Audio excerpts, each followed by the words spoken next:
Okay.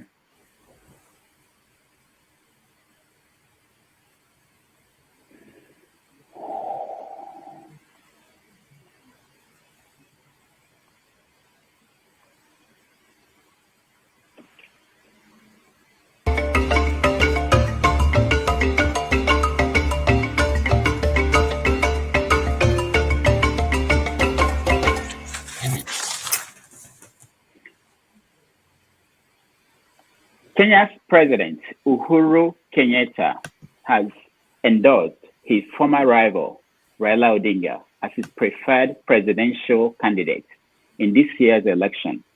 In doing so, he left his own vice president, William Ruto, to fight for his political life.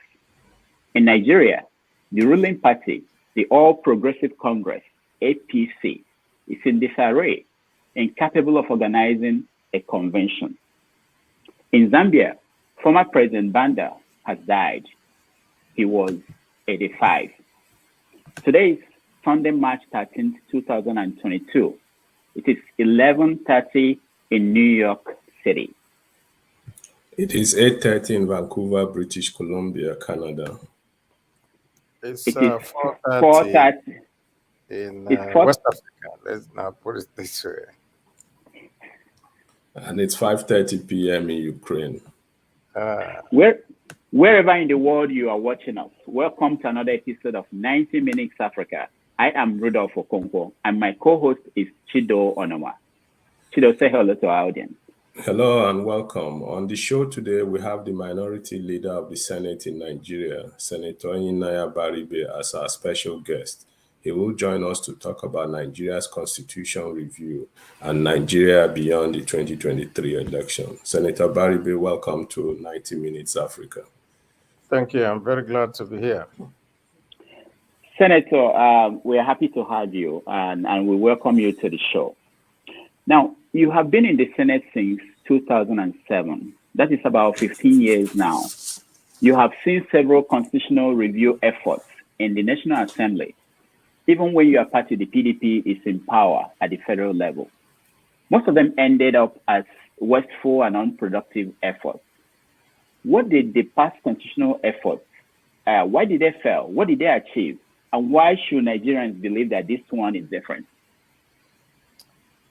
Well, I will not classify what was done in the past as wasteful or that it didn't serve the purpose that we set out to do. I've been part of the constitutional work for the past 3 seasons. What has happened actually, and why I think that Nigerians do not have a lot of confidence is that Nigerians want a wholesale review of the Constitution. They want us to ditch the Constitution and do a brand new one, and then let everybody come in and then tinker with everything. But that is not our remit. The fact actually is that because we are elected under this Constitution, what we do with regard to the Constitution can only be amendments. It cannot be a wholesale review, the whole Constitution as it is. And so the amendments, as piecemeal as they are, continue to help to advance democracy in the country. So I think that is the reason why people don't think that this is something very useful.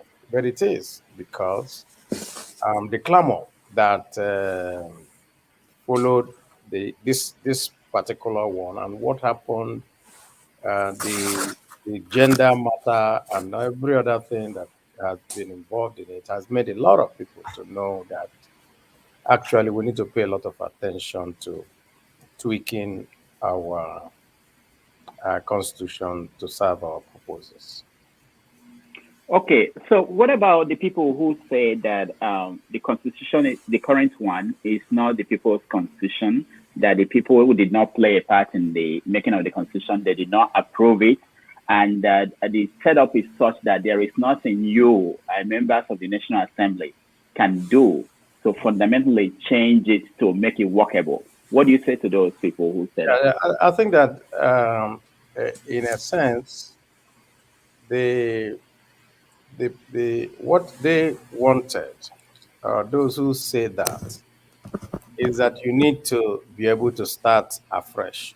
But the question there is, what will you have in the interim at the point at which you now say, let us not have constitutional order in the country? There's nothing that will be within to have law and order within the country and the government, so to say.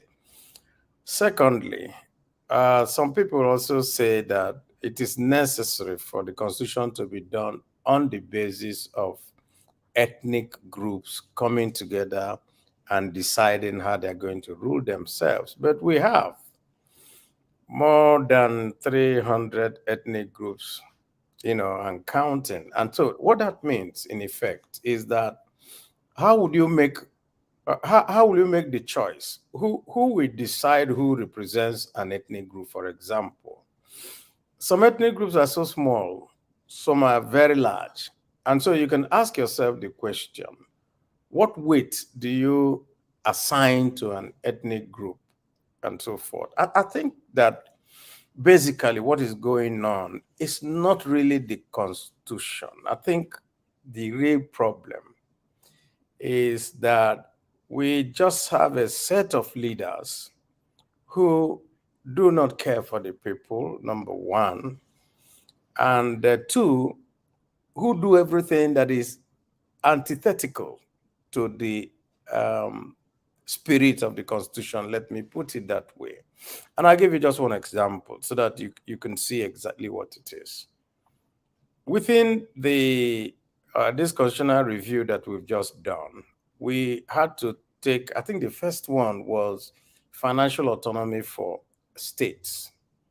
There is nowhere in the Constitution where states are supposed to be under or directed financially by states. Actually, the aspect of the Constitution that deals with that, which we have now abrogated, actually says that funds for states, for local governments, are supposed to go into a joint local and state account. And what now happens in that joint account is that the state is supposed to also contribute their own 10% to that account and then give out the funding to the states. But what now did we see in practice? In practice, the states now took over the joint account, and now we are deciding what a local government will get. That wasn't in the spirit of the Constitution. That's why I say that the problem is not really the Constitution. And we will continue to tinker with the Constitution. I think the real problem is the mindset of those who are in positions of authority and the way they bend the the the laws, the Constitution, to their own ends, and that is really where the problem is. All right. We will go to my colleague Chido. Chido, over to you. Thank you so much, Senator Abaribe. You tangentially mentioned the gender bill in your comments about the Constitution. I would like to know why the Senate voted the way it did in terms of the provisions that many Nigerians consider would empower women. I will not be able to give you an idea, but I can locate the reason in two places. One, our cultural habits, and secondly, religion.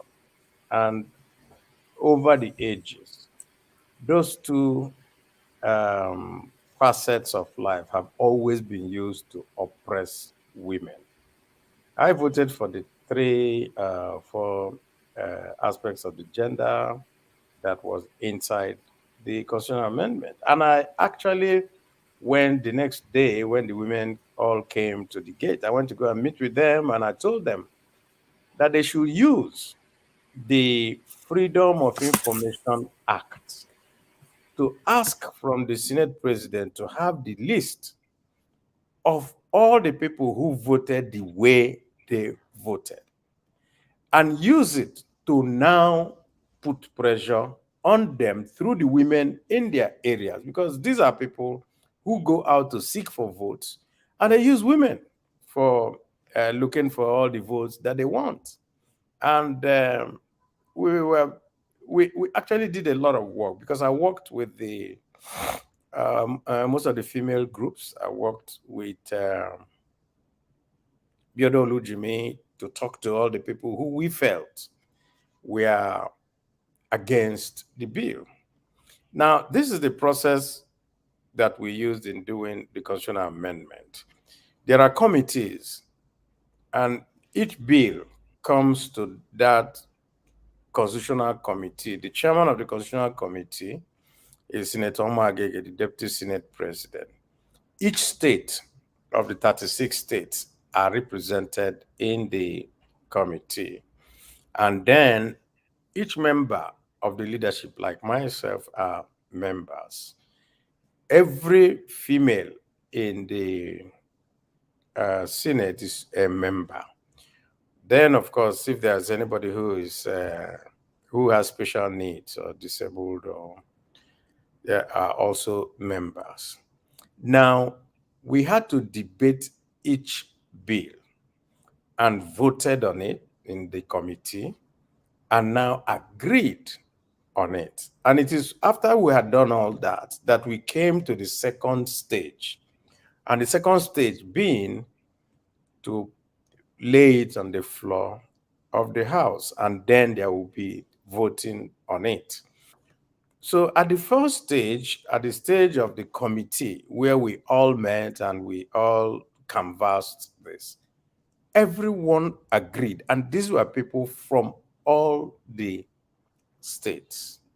And we thought that we had gotten a step forward and that we're going to pass these gender bills maybe without too much problem, because we didn't see the only one that we felt may not be accepted will be the one that prescribes more seats for women.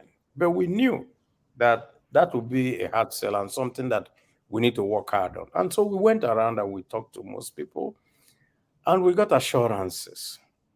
And we were surprised when we now got to the floor and we voted that it was overwhelmingly rejected. And that showed us that the influence of gender and cultural patterns among our people was still very, very strong and preeminent in the thinking of most of our people. I'll ask the other arm of the National Assembly, the House of Representatives, says it will revisit those sections, particularly the three that people really think women deserve. Is it something the Senate? What can you tell us about the thinking of the Senate in that regard? Will the Senate yield to the opinion of majority of Nigerians on this?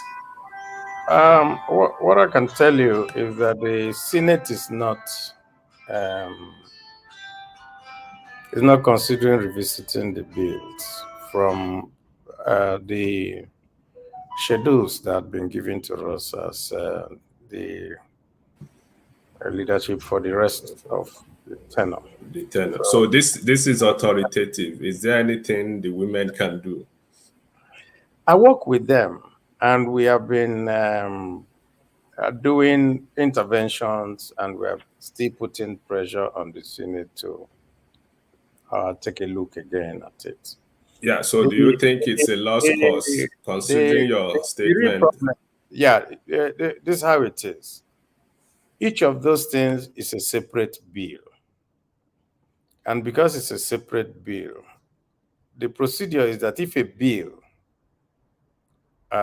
does not pass through in its third reading, which is what we just did, you now represent the bill, which means that the women, and we have talked with them, that we would like to represent it, just those three, as fresh bills that will have to be considered.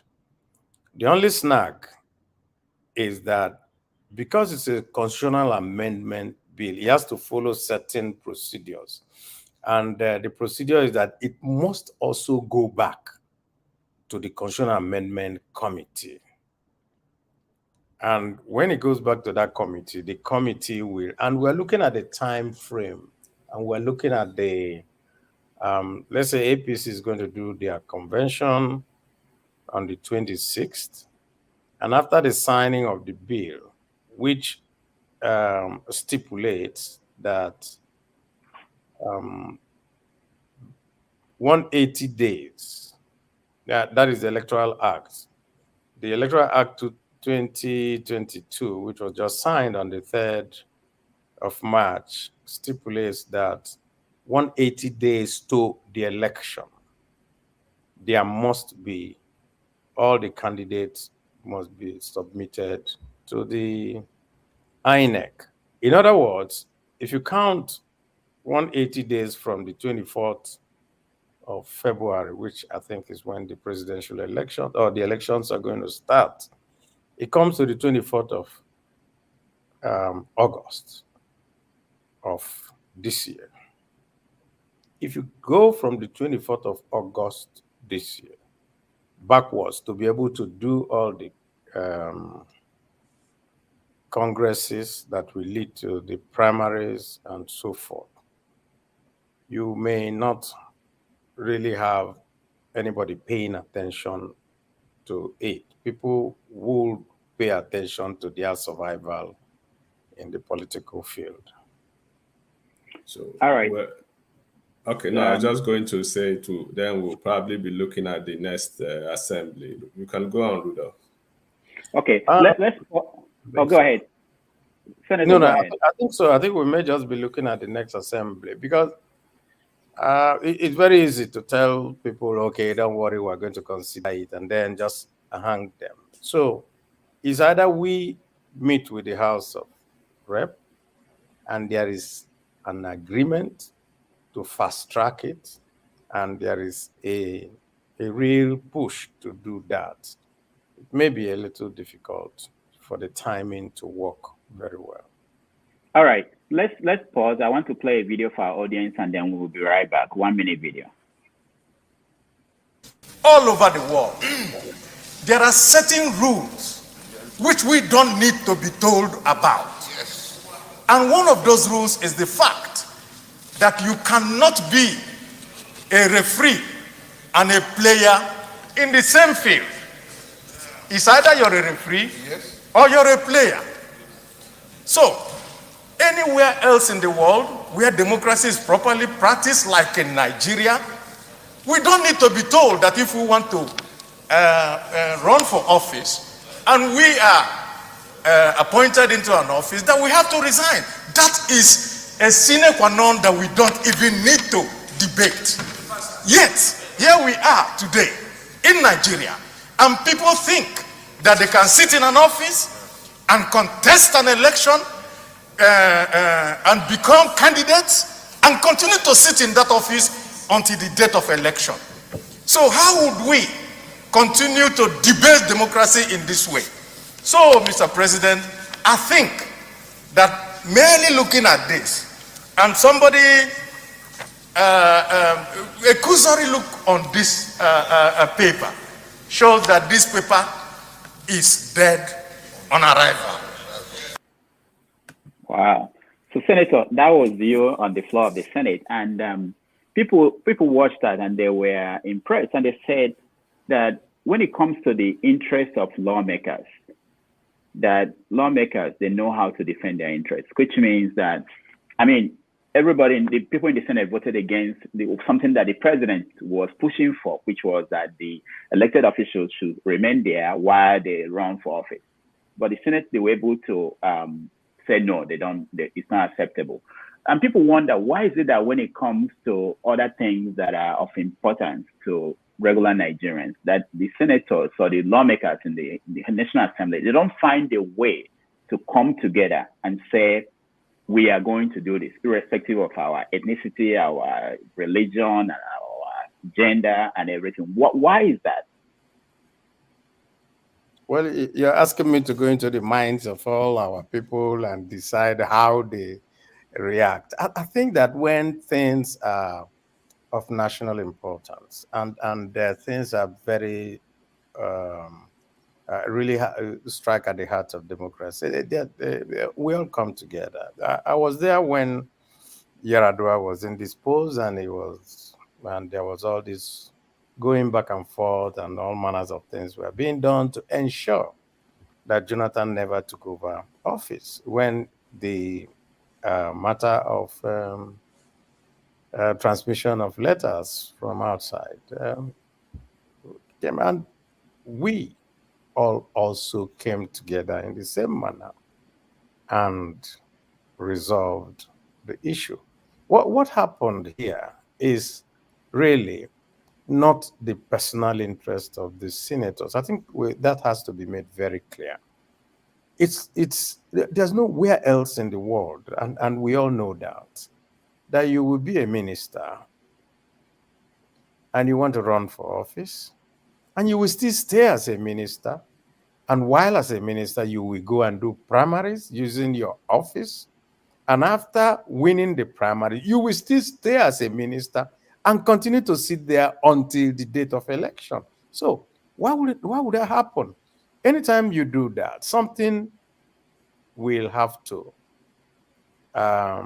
be left unattended to. So is either you're not attending to your office for which you have taken an oath of office to do everything. It's right there in your oath of office.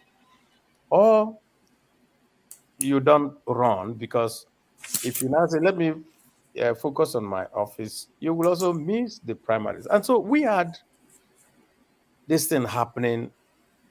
It never happened under the PDP government. From the time of President Obasanjo all the way down to the time of President Jonathan, anytime anyone had an interest, they would resign. But we now have this anomalous situation in APC, where serving ministers will be there as minister and go to contest, buy form, go to contest election to win the primaries of a particular seat. I mean, it happened with Fayemi. Even most recently, it happened with my friend George Mogalu, who is the head of internal waterways, inland waterways. He went to go and do primaries, finished, came back. At a particular time, the head of NBC, I think, also went, did primaries, lost, came back to his office. And so how could that be? You know, for us, there are just some things that we ought not to codify. But because the Nigerian situation is such that people do things you don't expect them to do, that are beyond the bounds of decency, it makes you, okay, so we have to put down every letter, every word. Stuff like this are not supposed to, we're not supposed to talk about it at all. That's what I was emphasizing on the floor of the Senate. All right. So for our viewers, we are going to touch on so many topics. We are going to touch on the senator who is interested also to be the governor of Abia State. We are going to touch on the Biafran situation, Nnamdi Kanu, and every other thing. But while we get there, let me ask you. This is another issue that came up in the floor of the National Assembly, and that's about making a kind of a law that we say that if you're a public official, that your children will not be going to school abroad. And most Nigerians looked at it and they liked that because they felt that because most of our leaders, people in positions of power, their children are not there. That's why they let the university system to go the way it's going. They don't care. Their kids are not part of it. And we thought that, people thought that the Senate and the House would see this as a very good opportunity to make a statement to Nigerians and say, look, we are with you. We believe in this educational system that we have. But senators and House of Rep, I think most people, they have voted to say, look, we have different kinds of rules or systems. One for people who are in leadership position, one for ordinary Nigerians. Why? Explain that to Nigerians. That's how Nigerians are. Rudolph, I don't think that you're getting it right. It was a motion that was brought up on the floor of the House. It didn't come to the Senate. Okay. I don't also think that when you get to the Senate that the result will have been different. All the people that you see there, most of their children are also abroad. They are public officers too. So they have to make a law against themselves. So they are protecting their interests. They are protecting their interests. What you're saying, but I think we need to also go beyond this, I will say, cosmetic things. If you have good leadership, you will never get to this particular point. You will never get to this point where you will be thinking about, okay, let us stop somebody, because it's a slippery slope. When you go there, then the next step will now be, what else? Then the next one may now be, okay, so you can't go for any other thing, then you can't go for any other thing. Then, so that's why a lot of people felt, no, there are some fundamental I would say rights that you have in the Constitution, and that those things would be anti the Constitution. You have a right to education, really. Of course, Senator, we agree. Anything we agree. It's in one sense, let's put it this way. Our leaders in Nigeria ought to show example. What has been happening is that people feel that we say, do as I do, not as I do as I say, not as I do, which is the thing that those of us who are Christians, you're always told that your example is much better than whatever you say by mouth, because you can mouth anything. And I think that we at the end go back to the fundamental, and the fundamental is when you have bad leadership, it will cascade down the line. And when it cascades down the line, everybody will indulge in it. And one of the, of course, very, very bad things that happen in Nigeria is that nobody pays any price for bad behavior. Look, we have been in this country for the past couple of weeks. We had some kind of dirty fuel brought from who knows where. We ought not to even have to import fuel. But that dirty fuel, they've been going back and forth. Look, if I'm president, the first person I will fire is the head of NMPC. So everybody sits up. But, people do stuff. Then, of course, they're ignored. And then, so because they're ignored, everybody continues to even do worse things, assuming that nothing will happen to them. And of course, nothing happens to them. We were reading the reports today that the Attorney General has written a memo, and they quoted the memo saying that Abba Kyari was no longer guilty. That nothing was found in money laundering against him and all that. So, so you find that people get away with all manners of things, and that is the issue.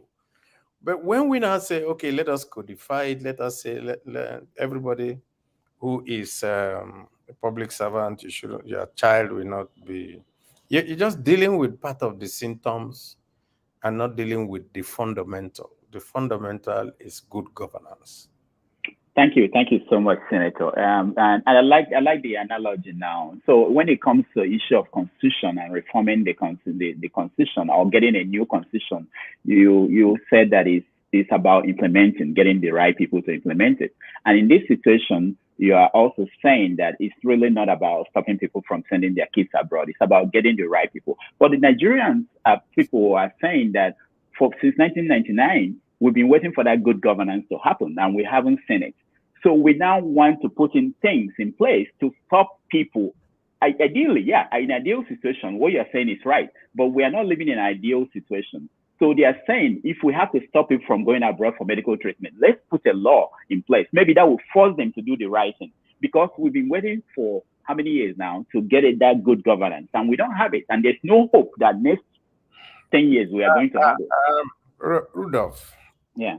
I did school certificate in 1974.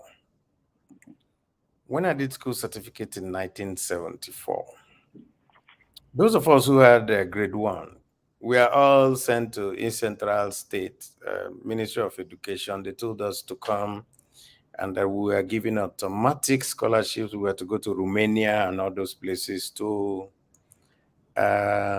study, technical things. I remember that my father called me and said, does it mean that you cannot pass entrance into the university here? That somebody's going to give you to go to some... I had to go to school here because schools here were okay. So the problem is, if schools here were okay and you could go to school here at minimal cost to anybody and had quality education, it beggars the mind that we give up and say, oh, it will never happen again, therefore we have to put a law to stop this or stop that. I don't agree with that. I think that the time has come for us to take the basics, because you put the law, and what has happened, which we know about putting laws in Nigeria, is that somebody will find a way of circumventing it. Then you put another law to stop the circumvention, then they will do another one. So we must have to deal with the fundamentals, and that is what I think ought to be done. All right, Chido. Chido, you are muted. You can unmute yourself. Yes. Thanks, okay, Senator. Go ahead. Before we leave this section, I'd like to ask one last question. I'm wondering that, if I'm not mistaken, for the first time, the National Assembly, the Senate particularly, went against the wishes of the president in terms of the amendment of that section of the Electoral Act that you referenced in your presentation. I was wondering, not that it matters so much because you are in the opposition party, but do you see this as the Senate on a collision course with the presidency going forward? No, I think that all that's happened is that it's dawning on everybody that the president is going to be a lame duck very soon. And so people are now freer to do what they want to do without fear of repercussion in some way. All right. Chido, you have another question? No, I was just going to, you can start. Okay, let's change topics. Let's talk about Abia State. You indicated interest that you are going to run for governorship of Abia State. And in a video, which I wanted us to play, but I don't think we have it right now, you said you'll be the governor of everybody in Abia State. It doesn't matter where they come from. I know that there are issues in Abia and in Enugu State about zoning of the governorship position. How is it playing out in Abia State? Well, the question of issues is that people bring up stuff, and when they want to get an advantage, of course, you say those things that you think will give you some kind of advantage. And so you come up with all this. For me, it's fairly simple. And it's simple in the sense that you either want good governance, you either want inclusiveness, you either want us to do the right thing, or you either want, or you just don't. In Abia, I can tell you that at any point that you said that people were supposed to come from somewhere, everybody ran for office there. And they ran for office, and sometimes they lost. So nobody ever said, oh, we are just leaving it for this area. But for me, I think that it's not Abia, it's Alibo that we are all talking about. Our adage says, "Nanisino lo marama po nama." So, Ulani now, which is Alibo, everywhere is in, I would say, in very dire straits. And it needs the type of leadership that will lead us out of the morass that we have found ourselves. And so, I think that the best thing to do is not to continue to do those things that led us to where we are. So if you're doing, I think it's also said that you cannot continue to do the same thing and expect different results. You just have to change your way of doing things. And I think that Ali Igbo now needs the best set of people. And they can come from anywhere. The same thing in Abia. Anybody in Abia who thinks that he is qualified, can provide the type of leadership that we need, should come out. That is the beauty of democracy. But to now circumscribe some and then say, oh, no, you can't do it because you come from here. You could have been the best person for the state. Why would you now keep yourself away? And so I'm going to and have put my heart on the ring, and I'm challenging everybody. If you're better, come out. Let us meet on a fair slate and let the people make their choice. That is all that we want. Because where we are today,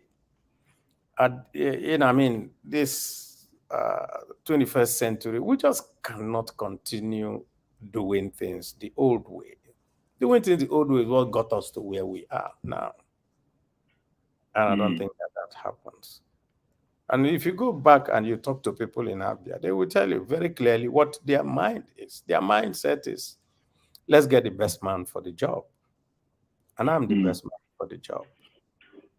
All right, so I'll get you though to get involved, but let me say this: we heard from a lot of people from Abia State. Well, I'm very sorry, not the best man only, the best man and woman for the job. Okay, we heard from a lot of people from Abia State. They basically said that Abia State is one of the worst governed states in even on our comments here, worst governed states in Nigeria, not even in the East, in Nigeria, and then they wonder. I mean, they know you are what you did at the National Assembly, but some people are wondering: are you coming back to the state because you couldn't make changes at the National Assembly? You know, someone like you and Ekweremadu going back to run for the governorship. Is it because at the federal level you couldn't? Because there are some people also on the comment section who are saying that they were expecting you to run for president and you are going to run for governor of Abia State. Is it that for the past since 1999 that Abia State on that one party has not made any progress? What is the driving force? Yeah, I think we talked about the driving force, and that the driving force is simple. We want to change Alibo. And if we don't, I'm sorry, we can't do it by this question of one person bringing his successor, another person bringing another successor, another person. I mean, it will just not take us anywhere. And we know that, and we all know. And the I think the amusing part is that We all know that this is not good, and yet, we let our emotions rule our mind. No, this is the time for very cold and hard calculations about how the interests of the people will be protected and will be enhanced, with the proper set of and type of rulers that we will have. All that this talk about, oh, we expect you to run for president. Not everybody is meant to run for president. One person will. And I'm supporting all our people who are running for president. I'm supporting Anim, as Anim has come to meet the Senate caucus. The Samuhu Abunwa has come. I have had discussions with Peter Obi, and I've been encouraging him. And these are people that I think that are part of our first 11 that we should always put forward. So everybody has his own vision. My vision is that we cannot let our place continue to degenerate the way it is. All right, Chido.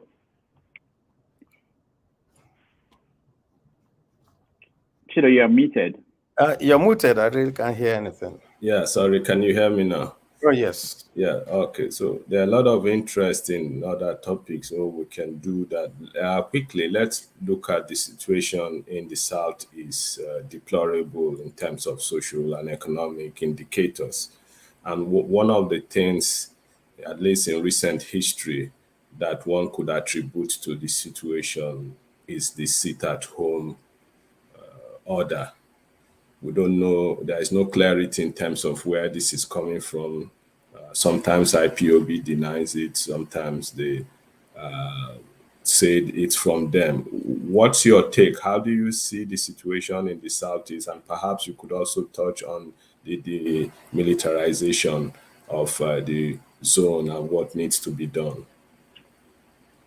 When the sit-at-home started, what we thought was that it was going to be just a few days since Nnamdi Kanu was going to be brought to court, and that life will return to normal. Everybody was shocked and surprised that it continued, and so we tried to engage, and we are under the auspices of Ohaneze. They made me chairman of a committee to talk to all the different youths and agitation groups and so forth. And we met in Enugu. In my committee was Chris Anyanwu, Senator Ben from Enugu, and Bayosuche Naoji from Ebonyi. And when we met, and Osita Chidoka too, well there, and what came out from all this youth who were agitating was that, all that they want is that Nnamdi Kanu will be released, and if he's released, then there will be no problem, and so on and so forth. And we told them that he's undergoing trial, and so the best we can do at this moment is that we're going to see how we can talk with everybody else and engage with the federal government and see whether we can have a political solution to it. But as for if it was going to be a legal solution, that is going to take a long time. And after that interaction, we took the report to Ohaneze, and Ohaneze took the report to the Southeast Governors Forum and with the Southeast leaders. And we all considered it, and there was an agreement that there was going to be an engagement with the federal government. And that engagement ultimately happened when Sam Basilika Amechi and a few others went to see the president and made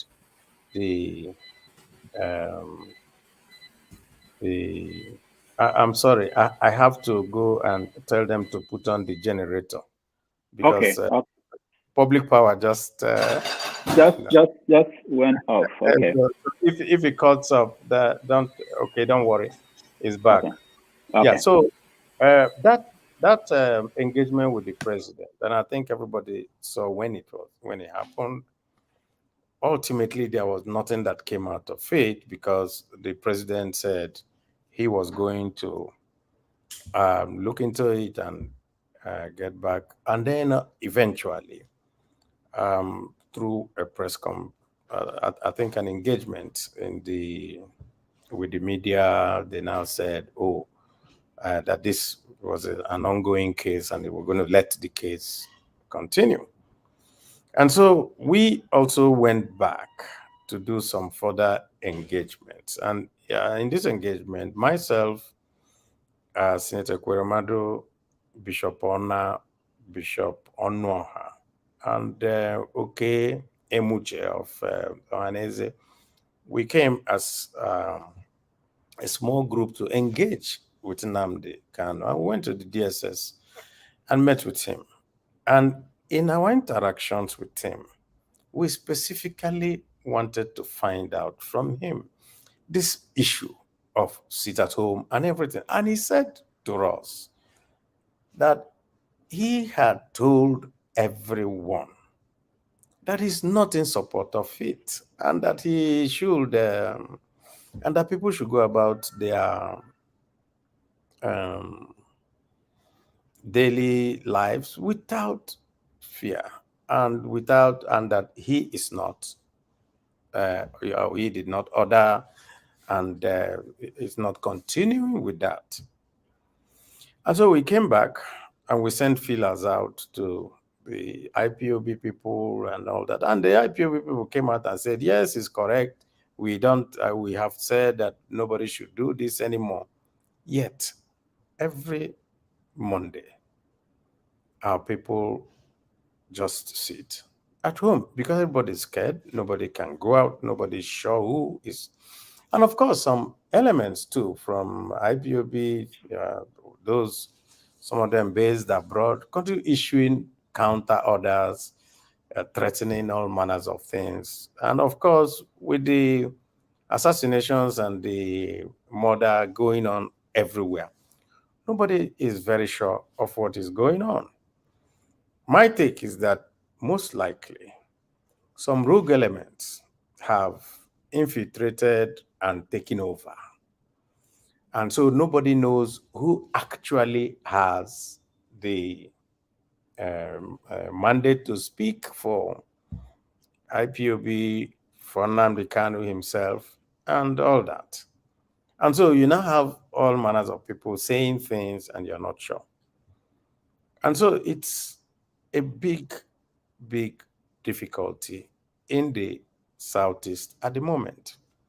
I was in Enugu a short while ago, about a month ago, and we were meeting on the inauguration of the Chamber of Commerce, and they all said, commerce, industry, and everything is dying. And it is directly linked with this insecurity in and around the Southeast. And I told them, and I said to them, see, this is what I heard from Nnamdi Kanu physically, face to face. And so we need to know who is doing this. Who are these people that are insisting that the place must be destroyed? They cannot be Igbos. They cannot say that they are doing anything for the Igbo. You don't cut off your leg to spite anybody. Or, as the cliche, you don't cut off your nose to spite your face. So we are in a very, very difficult situation. And this is also not the time to trade blames, to say whether there was leadership in Alibo or no leadership and all that. I think this is a time for everyone to come together to say, we need to resolve this issue. Yeah, so talking about... Sir, I'm just wondering, you touched on an important point there about coming together to resolve this rather than blaming people. What concretely, you are a leader in the National Assembly, you are from the Southeast. What concretely do you think you can do in terms of mobilizing the forces, the government, the state governors? Do you think they are doing enough? Something has to, I don't know if there is any behind the scene, but people are not seeing anything. Nothing appears to be happening. Whether then you say, oh, it's not enough or it's not going well. What is happening? Do we know what is happening Well, currently? we have had several meetings, I can tell you. And of course, because the Southeast at the moment, we have two APC states. Of course, their governors are APC. We have two PDP states, and we have an Abia State. And so at every point that we meet, at every point that people come together, at every point that there is this push for anything to happen, as much as people would like to work together, the political party differences and all other things come in, because as people are somebody makes a comment, then it's misinterpreted in certain ways, and some people are not so sure. When people say, let us go and confront the federal government on this, some people say, no, we would prefer that we will not talk to them, or let us engage them in a different way and all that. And so it is this lack of, I would say, the leadership of the Southeast that is part of the problems that we have. Usually, because the executive power is in the hands of the governors, so automatically the governors become the topmost leaders in every state. Even we, as those in the National Assembly, our engagement will come at the point at which the governors will come and say, let us all go and engage the federal government at the executive level, and for us trying to do things, whatever we can do at the legislative level. But I can tell you that maybe we have not paid enough attention to all the things that are happening. Either that, or that we say, well, maybe if we leave it, it will die off on its own. But we have seen that is not. Rather, the dimensions continue to grow. And that has made resolution of this issue very difficult. But I can tell you that everybody is worried. We have the clergy with us. We have everybody coming in. And the clergy, they said, okay, so we'll be talking on the pulpit, we'll be doing this. But then, fundamentally, if you don't have security, you will not be able to move around, you'll not be able to do your business, you will not be able to, generate income in some way. And we're seeing a gradual movement of businesses and all that away from the Southeast. Some banks, Exactly. yeah, so Exactly. some banks spoke with me, and I encouraged them. I said, no, there's no need, don't shut your this and that. But of course, every Monday they shut down, because they said, if we open, even when we don't think anything is going to happen, some miscreants are going to want to come and loot our, and of course, because of the attacks that had been earlier been done on the police formations, on Mondays, the police stays indoors. You don't see them around. So you don't just have that feeling that you're very, very safe in that our place. It's really a very difficult thing. Senator, let me continue on that line, because the situation in Imo State is worse than any other place. You have a Bubago and the security agencies trying to deal with the insecurity. That's the term they use. And at the end, you have villages being ransacked, people moving out of villages and towns in Imo State, young men leaving because they are all targets. So, as a federal lawmaker who is watching this, I know that you don't have executive power in Imo State or anywhere in Nigeria. Do we now just wait until what happens? Because we're beginning to see what is looking like the beginning of having IDP camps in eastern Nigeria. Well, are you not seeing that possibility? No, we're seeing it too, and we are very worried. We're very, very worried.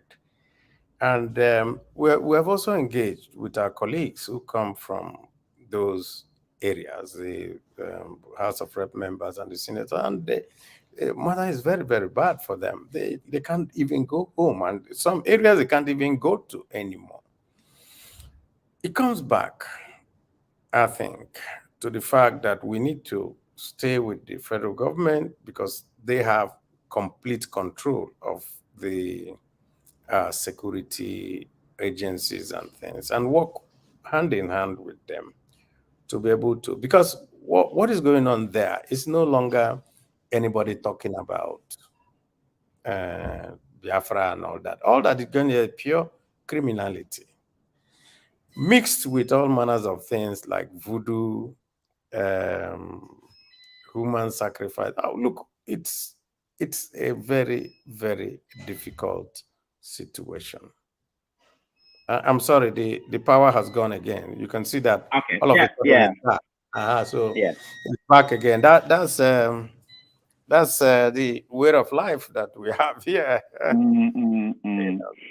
I know we are rounding up, but I wanted to see if you can connect all these things back to where we started, which is the Constitution and reforming the Constitution. You just acknowledged that the federal government has control of the security apparatus in the country. That even if you are the governor of Abia State today, you may have difficulties dealing with situations like this. So I wanted to know what going back, summarizing everything. Don't you think that until we deal with this first problem, that even you, Senator Abaribe, as governor of Abia State, may have to confront these issues, and you may run into the same problems that the current people who are running these states in the East are facing, which is that you don't have control of the police. Are you going to, for instance, establish a bubago if you were governor of Abia State? How are you going to handle it? Let's put it this way. The Southwest governors came together, agreed to set up a Moteko.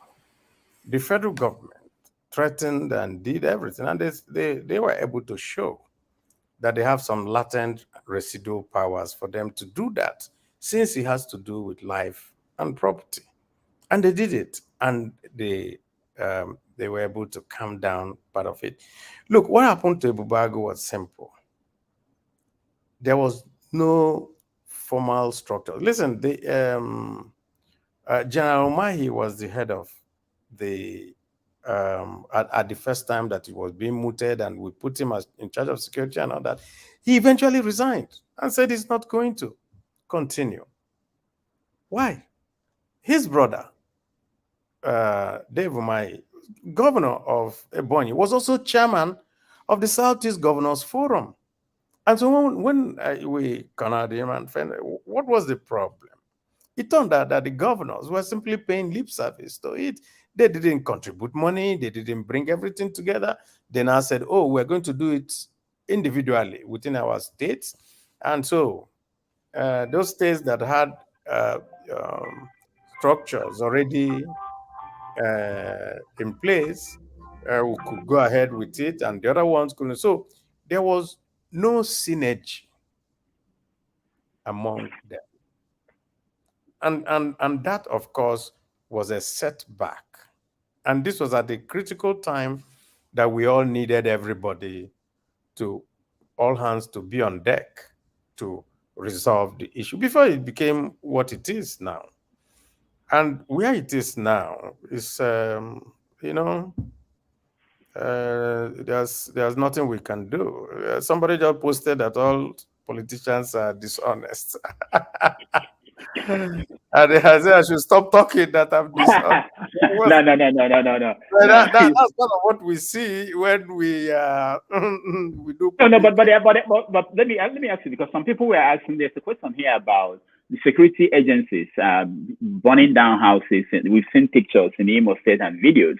What are we doing about that? Is it the right way to deal with this issue? You know, we used to engage the security agencies, and we said you should have a rule of engagement. And in those rules of engagement, we want to know what you do, A, B, or C, and whatever. If you are in this kind of situation, how do you listen? I'm sorry to say that maybe the type of training that our people, our security agents and all that get does not lend itself to a more sophisticated way of dealing with issue. For me, I would have thought that first thing should be gathering the information that you need. These people are in somewhere. People deal with them. They eat. They trade with people. They move about. They have friends. They have phones, and all that. And so, if you really needed to engage, you engage in a way that you will be able to identify how this is being done and then take it from there. It's simply the degeneration of everything in our society. It's part of it is this. And we just have to continue to rebuild. We just have to continue to do the right things. We just have to continue to try as much as possible to, get things right. Let me just put it that way. I can't go more than days. I'm not in an executive position, but I know that at the point at which we had a very difficult problem of kidnapping in the 2008, 9, 10, we were able to get part of the intelligence ourselves and took it to the authorities and got President Jonathan to agree that we should bring in the military and resolve the issue. And it was resolved in Abia, with the complete everyone from the governor to us in the National Assembly to those in the State House of Assembly, and everybody came together then.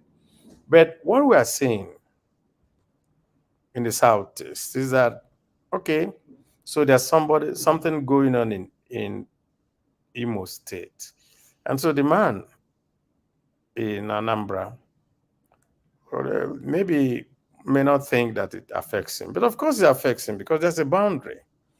And so the man in Abia may not think that it affects him, but of course it affects him because there's also a boundary. And people may be dislodged there and they run away and go to another place. And, you will just have all these things happening. So I think that the level of investment that need to be put down to be able to get the type of results that we want is not forthcoming. Thank you so much. Chido, I don't know if you have a rounding up. Actually, go ahead. When you say rounding up, is this session or the program? We still have about 25 minutes. Yeah, but he has 1 hour for us, so he has stayed more than 1 hour. Okay. So I have two questions for you. One is on the situation in the Southeast vis-a-vis IPOB and Nnamdi Kanu. And you touched on the issue of the role of the federal government in all of this. Somebody mentioned in the comment section of the program to say, and I'm quoting him verbatim now, he said, "You cannot beat a child and tell him or her not to cry." There is a sense in which people think that the situation of Nnamdi Kanu has a lot to do with what's going on in the Southeast. Do you think there is what solution? Is there a political solution? What kind of solution do you think we can put on the table to try to resolve his case? And Of then, course, there's always political solution everywhere. Sunday Igboho's case is just being resolved politically. You will see Banji Akintoye and some other people going across to that place to do it. I think it all has to do with what is in the mindset of the federal government and how they are engaged. All our, I will say, Igbo brothers who are close to the federal government, we are talking with them. They are also doing their best. I know that our people have this feeling that we are just, things go differently for us. And of course, I've always sat on the and I've stood on the floor of the Senate to make this assertion that you cannot treat people differently and get. But I don't think that this what is going on in and around the most state today can be put on the pedestal of Nnamdi Kanu being incarcerated. It's not. It's pure criminality that is going on. Kidnappings, all manners of things going on, beheadings. So how can anybody justify that? And I've said that we have seen Nnamdi Kanu, and he has said, no, this is not me saying this. So, and in fact, we got to this ridiculous situation. Some other people have also given orders from outside the country. So today, we have somebody saying he's giving an order from Finland, another person gives an order from Kuwait, another person gives an order from somewhere else. I've had to engage people all over the world. I talked to the World Igbo Congress people. I've talked to the Congress of Deputies in South Africa. I've talked to all of them. And the matter is also, as much as we have issues, we are engaging with those issues. That's the reason why we're there. But nobody can tell me that you can commit mayhem and murder and all that and say that it is on behalf of who? You're killing Igbos. You're destroying Igbos. You're murdering Igbos all on. And so how does that have anything to do with the federal government? So I don't agree that the Nnamdi Kanu situation is the reason for this. I just think that some type of, all type of other people have come in. And I mean, if you talk to Nnamdi himself, he will tell you that this part of bestiality that is going on in and around our area is not part of what he agreed on. So I don't see how we can situate it there. All right. Thank you so much, Senator. no, before he goes, sorry, I'd have to take this because they've been pestering me, and it's a personal thing. So my co-host Rudolph talked about the Abia State as perhaps the worst governed state since the return to, and we're looking at from 1999 up until this moment. People are asking, if you are elected governor next year, what will you do differently? What specific things would you do to lift up that state? Well, it's very easy for you to mouth off all that you're going to do. You have all your agenda. You get all the No, but tell us one or two specific things. But I can tell you one thing. Yeah. I will provide leadership. People will do what is in the best interest of the citizenry of that state. And I will bring one thing that is no longer there. I will bring sanity to that place. Because right now, your guess is as good as mine, what's going on. All right. Thank you so much, Senator Abaribe. We really appreciate this time you spent with us. It's my pleasure. Thanks for having. Well, I'm sorry, and I'm very sorry that our power situation was breaking up the thing, but I'm very glad. You can call me anytime. I know that you get your guests, but I'm here.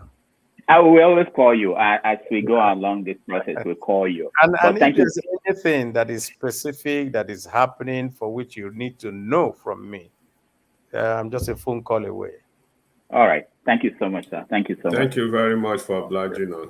Chido, I'm very glad to. Yeah, best of luck in your campaign. All right. Thank you. All right. So when we come back, we will take just a few minutes break. When we come back, we are going to have a conversation with the audience about some of the issues that the senator raised during this time. So stand by and stay with us. All over the world, there are certain rules which we don't need to be told about. Yes. And one of those rules is the fact that you cannot be a referee and a player in the same field. It's either you're a referee, yes, or you're a player. So, anywhere else in the world where democracy is properly practiced, like in Nigeria, we don't need to be told that if we want to run for office and we are appointed into an office, that we have to resign.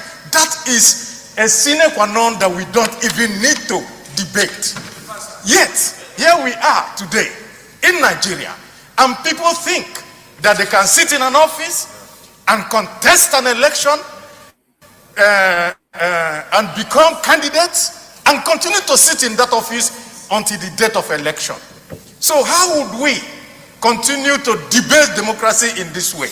So, Mr. President, I think that merely looking at this and somebody a cursory look on this paper shows that this paper is dead on arrival. We can come to normalcy in Nigeria is to have a return to the original agreements that founded this country. Those agreements are very clear in their fundamentals. One of them, federal system. Nigeria is today not a federal system. Let's stop lying to ourselves. The word federal was brought to life by the American election. Each state has its own electoral body because it is essentially a country within a larger country. That was what our fathers agreed. Nobody agreed a situation where a clueless man will sit down inside a rock and begin to issue edicts and diktats to every other person. Nobody signed on for that in 1960.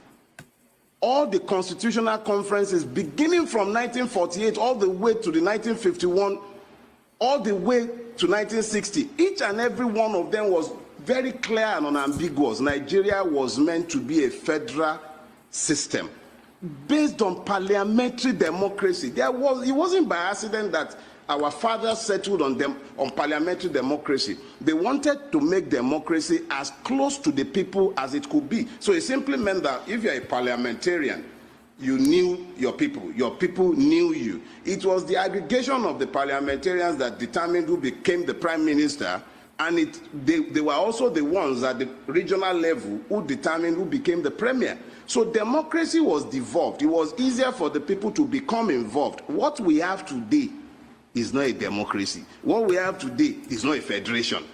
We've just become a nation of liars who readily accept every lie that we are told. Nigerian who is still hanging around waiting for 2023 to change Nigeria is a fool. Line 20 Daily Faro me up and ask them to become president of Nigeria. 20 of me, 20. Multiply their brain power by 10, factor of 10. And then force them to operate the 1999 Constitution with the governance system that is enshrined in it. We shall fail spectacularly. The problem of Nigeria can never be resolved by personnel changes. The system is designed with impunity undergirding it and it can never deliver anything positive to the Nigerian peoples, be those Yoruba, Hausa, Igbo, Fulani, whatever they care to be. Make an Igbo man president of Nigeria in 2023 and force him to operate the 1999 constitution.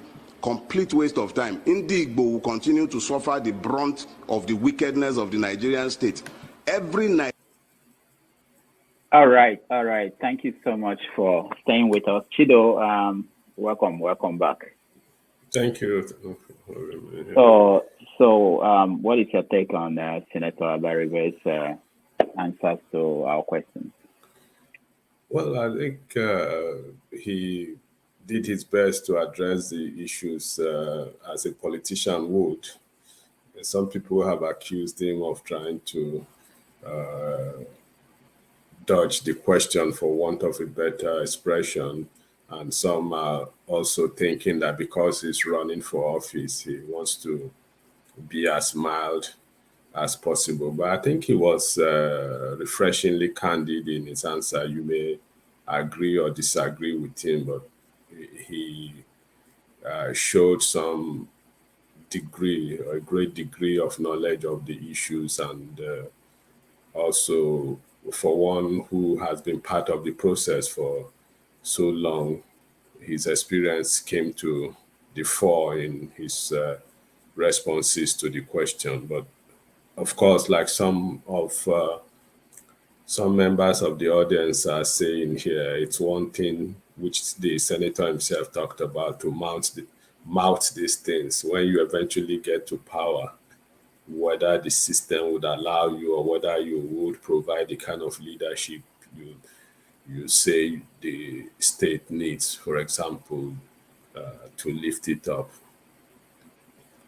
But at least we have something to hold him to if he does eventually win the governorship race in Abia State. And Abia State have passed through Aba and some of the cities in Abia State in the last couple of years. And as you mentioned, it's truly the worst governed state in Nigeria. And to think of the potentials that a state like that has, a gateway to different states in the southeast, a business hub in Aba, and so on, that governors in the states since 1999 have not managed to, fix it, to make it work.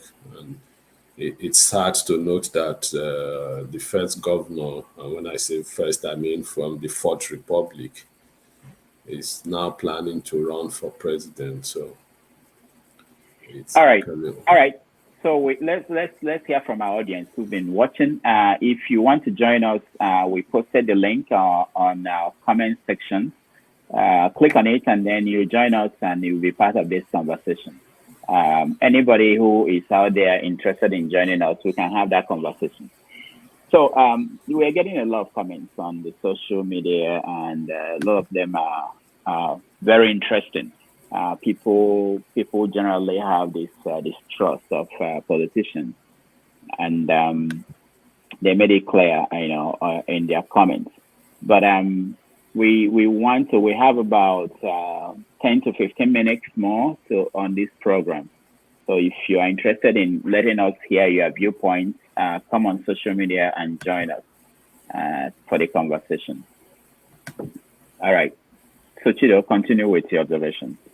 Yeah, so having said that, in terms of Abia State, I think the senator and other leaders, both within the state and outside, between states in the southeast and in the National Assembly, can indeed do more. There seems to be a level of helplessness in terms of the killings. I don't know what kind of strategic thinking that is going on to even understand who the people that are behind this killings, murders, and so on, the nature, the character, and so on. If we understand that, and my expectation is that by now, the government would have been able to commission some kind of group to look into this, to give a report that this is our thinking, a report that can then be beneficial to the security agencies and so on. I would think that by now the states in the Southeast would have come together to present some kind of memo to the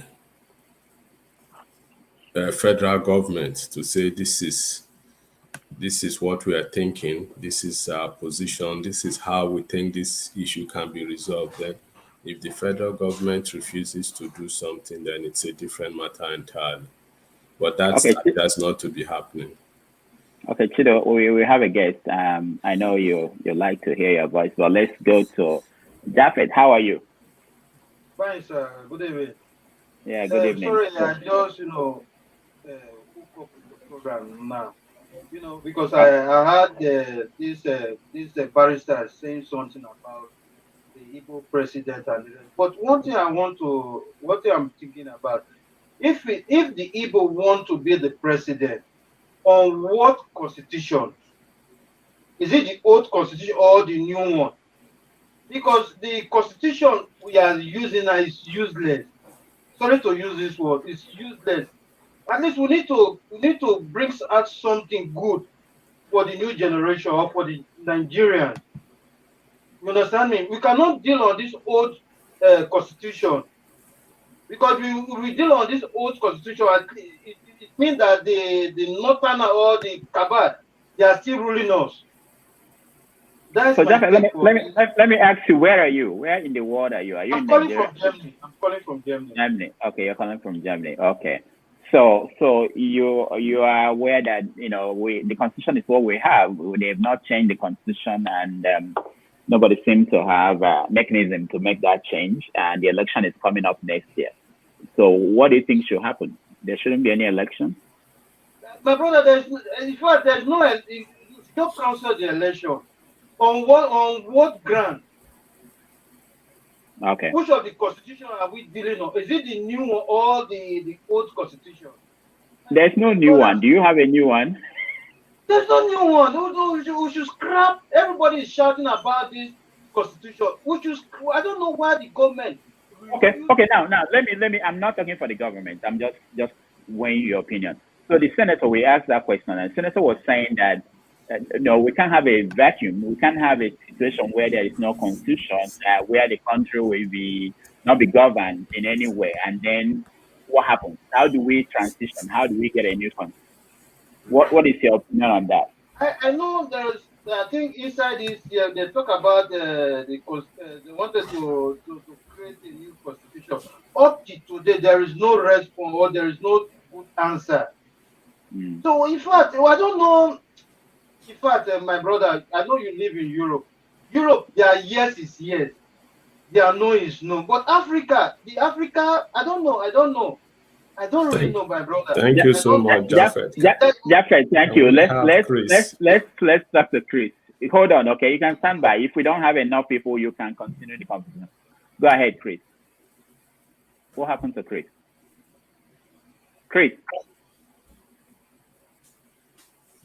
can you hear us? Okay, maybe Chris was just hanging out. He didn't mean to talk. No, I think he's there, but his connection. Okay, Japheth, so continue.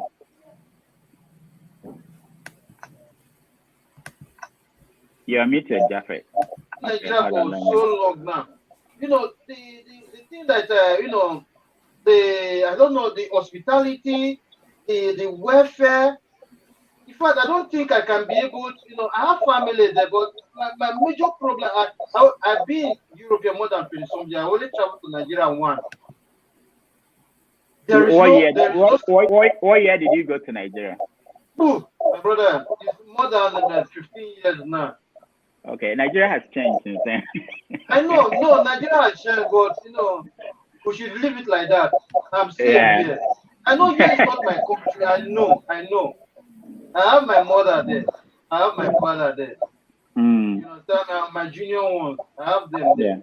But you know, my brother, I don't have that mind to go back to Nigeria. There's no day you open your telly or your social media, every day killing. You live here in Europe, you cannot see, it's not easy, it's not easy to hear that somebody went to go and kiss other person. It's not done. All right, thank you, Japheth. Chris is back. Let's give him a minute or two. We're almost out of time. Chris, go ahead. Chris, go ahead if you can hear us. Yeah, I can hear you. I just want to say it's quite unfortunate that a lot of people, and which is true, that we have a problem with our constitution. But if politicians are to do at least half of what are contained in the present constitution in terms of people-oriented policies, I think this country will be better. As much as we all yearn, hello, can you hear me? Yes, yeah, we can hear you. Go ahead. As much as we yearn for constitutional review and, if possible, the discardment of the constitution generally, I will say that the problem is about the people. It's not necessarily only about the constitution, because if you have the best of constitution and you do not have people who have political will and who have the heart of, make changes and the people at heart, it will not go anywhere. So for me, basically, as much as I agree that we need to either discard the present constitution or make amendments serious to them, I feel so strongly that the problem is us. We need a total reorientation. Thank you. Take, for instance, the issue of these. Thank you so much, Chris. Okay. Yeah, let's hear from Paul quickly. We have just 2 minutes.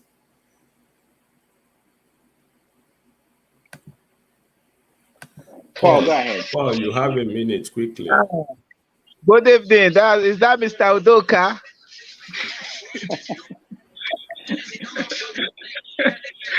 You are not always putting on your uniform anymore. Your doctor cap and your doctor uniform. Paul, thank you for joining us. What did you follow the program? No, so I just want to ask, what's the topic about? I'm just coming in now. Yeah, just coming in. Okay. Nice to see you. Thank you. We're about rounding up. Maybe you join us next week. We have 1 minute to round up now. Next week, join us. Yes. Yeah. Thank you so much for joining. Mr. Udoka. No, this one we are going to sue Mr. Udoka. So you don't want to tell me the topic?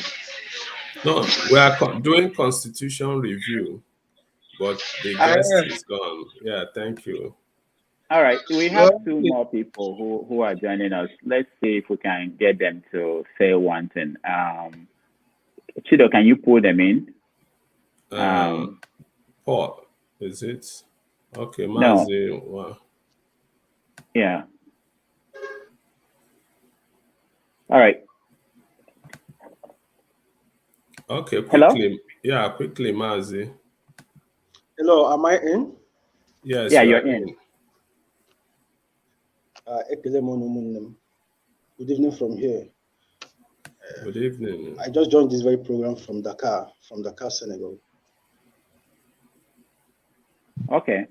So what are you doing in Dakar? I heard that. Sorry? What are you doing in Dakar, Senegal? Okay, I'm into business. Okay. All right. Go ahead. So did you watch the senator when he was on? Yes, I actually watched him and I understood all he said. But the problem we are having are our leaders. Do you get? I can recall before 2019 presidential election, both Middle Belt Elders Forum, some other leaders from Yoruba land, Ohaneze Ndibo in particular, they were all shouting, if Nigeria is not restructured, we are going to boycott. We are not going to be part of any other election. But today, they are no longer talking about that very restructuring. And that restructuring of Nigeria lies the problem of Nigeria, which everybody knows. So running around the bush and everything cannot help. What stopped our leaders, for example, Enyinnaya Abaribe and those of them from Southeast, what stopped them from resigning from that very seat? Just take out a week protest and decide not to attend that very National Assembly in protest, asking the federal government to restructure Nigeria. They failed to do that. And you and I know that there is no way things will work out in Nigeria without Nigeria being restructured. So being political correctness cannot save us. Thank you very much. Igbo young men will continue running helter-skelters until things are being done in a rightful way. That is my contribution. Thank you very much. We are really out of time, but we can accommodate 1 minute each for two people. Amechi, just 1 minute, and then Christopher quickly. Amechi, you can go first.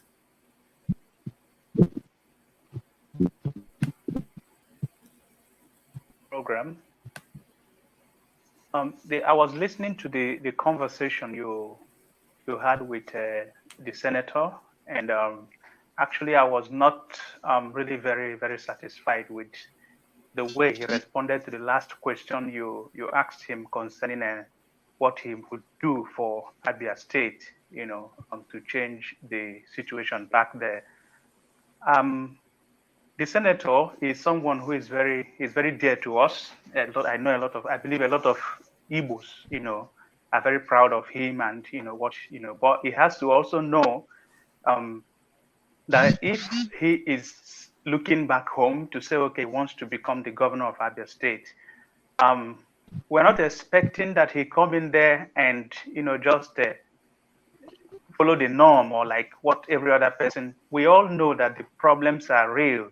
The region is really in a kind of a very in disarray, put it that way. So he really has to put himself together. Yes, he's loved by many of our people. Whether he will win the election is another issue altogether. But we would want to see issues, we want to see issues. We want to see what exactly is he going to do. He shouldn't take the goodwill, that he has, or if eventually he gets there, he just sits there like every other person we've had, especially the recent set of governors. We really want to hear about issues. When he say he wants to sanitize, Abia State, what is he trying to say? What does sanitizing Abia State mean in concrete terms? Thank you very much. We'll make sure he gets a link with the show's recording of the show. Finally, we have Ken Lord, please. Ken Lord, just 1 minute, Ken Lord, yes. Yeah. Good evening. My name is Ken Lord. Yeah. Mr. Shido and Rudolph, I greet you. I followed I joined you guys from Netherlands, Amsterdam precisely. So I followed the topic with our Senator Enyinnaya Abaribe. I'm from Imo State, and I'm from Mudi, the Olu zone. And I was at Mudi this Xmas period. A lot of things is happening in that our Olu place. It's hardly to say. That thing that is happening is not ESN, either IPOB. Everybody knows. Even Senator Abaribe, he knows. But they are all politicians. I didn't say he's a bad man. They knows what is happening. But they are, they don't want to say it for them not to be that is they are the one that said it. this thing is political. So that thing that is happening in Imo State. I love what he said. That when it's happening in Imo State, the Anambra man might say, no, it's not for his state, but that thing is connecting to Imo State. Like from that also local government too, Newi, not also that also may, is joined to that place. From there to Ihiala, the same thing. The one that happened in Imo State also is joining to that Abia State. What am I saying? The Imo State now is the problem. This thing is nothing like ESN or whatever. When you go look at the APC people, I'm sorry to say, I don't want people to misunderstand me. Look at the APC, the two states that the APC is controlling. Look at what they are doing. What are they doing? They want to capture the whole Igbo land. And it's very bad. Our people will just sit down and looking at these people. Let us call a spade a spade. You understand?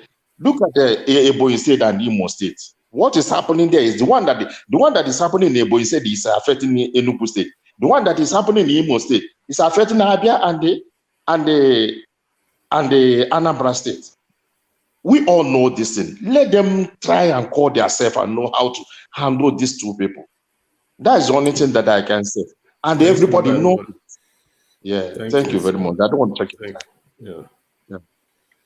All right. Thank you so much. I thought that we could hear from Christopher. He was here a little bit before. We wanted to hear from him. But thank you, everybody that joined us on a programming note.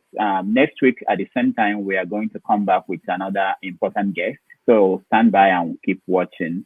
We talk about the election in Kenya coming up in August. So we are going to get some guests from Kenya to talk to us. There are connections between what's happening in Kenya and what's going to happen in Nigeria next year. Also, on a programming note, we are going to come up with a show, really, where I enjoy this, where people talk back and have an opportunity to air their view. So I'm going to roll out a show sometime next week or the next one, so that you have an opportunity to stand and hang out with us and talk. Anybody can come in and join us. We can discuss this Nigerian situation in many ways. So I really appreciate all the people that joined us and everybody that watched from all the other parts of every part of the world. We appreciate your time and thank you for joining us. Chido. Yeah, thank you guys for being part of this process. Please follow us on Facebook, just 90 Minutes Africa, on Twitter, 90 Minutes Africa, YouTube. Subscribe to the YouTube channel and on Instagram at 90 Minutes Africa. So it makes it easier for you to receive information and follow us. Thank you so much for being a part of this. We appreciate your time. Thank you. Thank you very much. And see you next week.